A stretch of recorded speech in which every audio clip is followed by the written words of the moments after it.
green estate in the land of the free. Raised in Hey. the woods, so he knew every tree. What's up, man? Killed him What are your thoughts on Isle of Dogs? when he was only 3. Davy.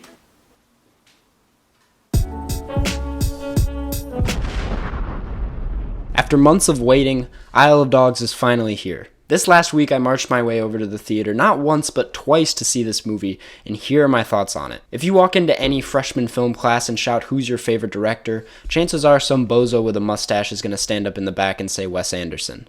I make fun of that bozo, but at the end of the day, minus the mustache, I am that exact person. There's no denying Wes Anderson is one of the most unique filmmakers working on a mainstream level today. With each project he gains some sense of experience and credibility, which at the end of the day just builds on to his quirk level, making his films just that much more bizarre. With each film he puts out, you get a better glimpse at who this man is, and with Isle of Dogs, he has truly reached a peak in terms of style. To start, Isle of Dogs is one of the most visually striking films I have ever seen. It's up there with Fury Road and 2049 in a sense that almost every shot is captivating, carefully crafted, and necessary. In the Grand Budapest Hotel, Wes Anderson got his style to a very fine-tuned level, almost to a point where it was too much. It felt almost like we were watching a dollhouse, not a movie. There's nothing wrong with that, but at times it felt as though it was taking away from the actual story.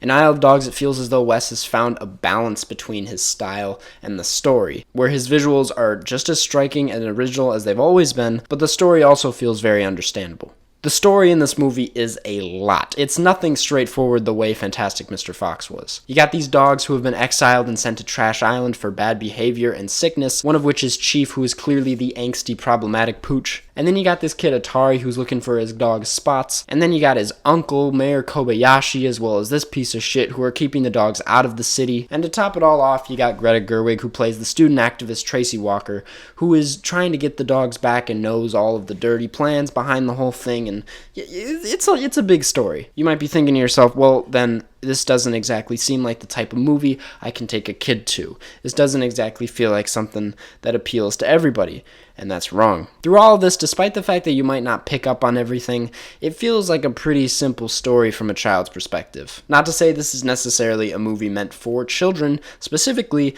but being that it's an animation and that there's not too much gruesome violence within it, some parents will probably take their kids to it, and they'll probably enjoy it for the most part. The first time I saw it, I was relatively confused, but then again, as all of you know, I'm a dumbass. The second time through, I picked up on a lot of things I missed the first time around, and I have to say, the story has a lot of things that come together in the end that is actually pretty complex for a Wes Anderson film. One of the most impressive parts of the movie has to be the world building. Wes has always been really good at how he builds his worlds around his characters, and this is no exception. Everything feels very real and believable. I feel very familiar with the entire world around the story by the time the film ends. Each location that they go to seems to have its own distinct feeling and tone, but at the same time they all wrap under this world that he's created that all stays very consistent. Now, with every Wes Anderson film, he seems to address a feeling about ourselves that we don't like to acknowledge. To me, this is why they're so appealing. He breaks it down into this goofy thing and makes it acceptable and like it's something to learn from. With Isle of Dogs, it seems as though he's addressing aggression and fear, which explains why this one is so tense compared to his other films. I also feel as though this idea is pretty relevant, being that today's political climate kind of surrounds aggression and fear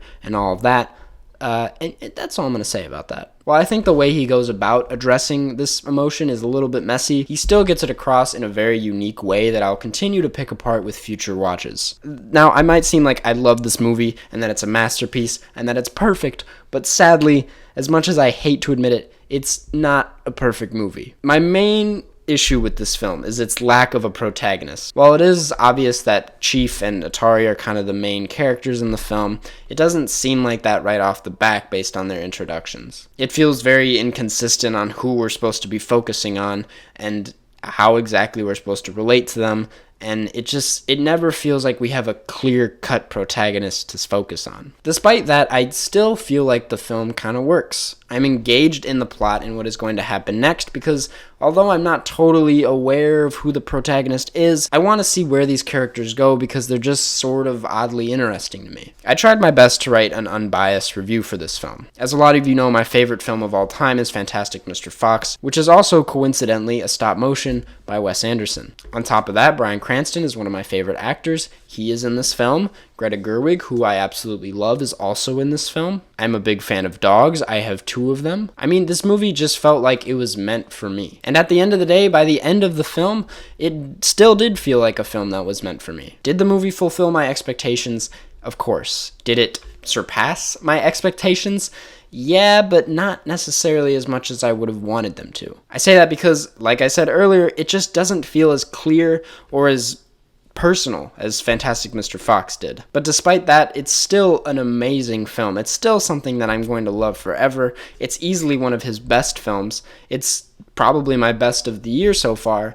And there's nothing really to complain about. It's hard to necessarily connect with any character in Isle of Dogs, but somewhere in this film, if you dig deep enough, you're able to find that sense of connection and relatability. And I'm sure that years from now, I'll watch this film, and something about it will connect with me that I can't exactly get now. So in conclusion, when I watch movies like Isle of Dogs that have perfect timing, striking visuals, cute dogs, great humor, good color, and a captivating world around it, it technically checks off everything that I want in a movie. And for that reason, I'm going to give Isle of Dogs a 4.5 out of 5. Also, Jeff Goldblum as Duke might be the best Wes Anderson character yet.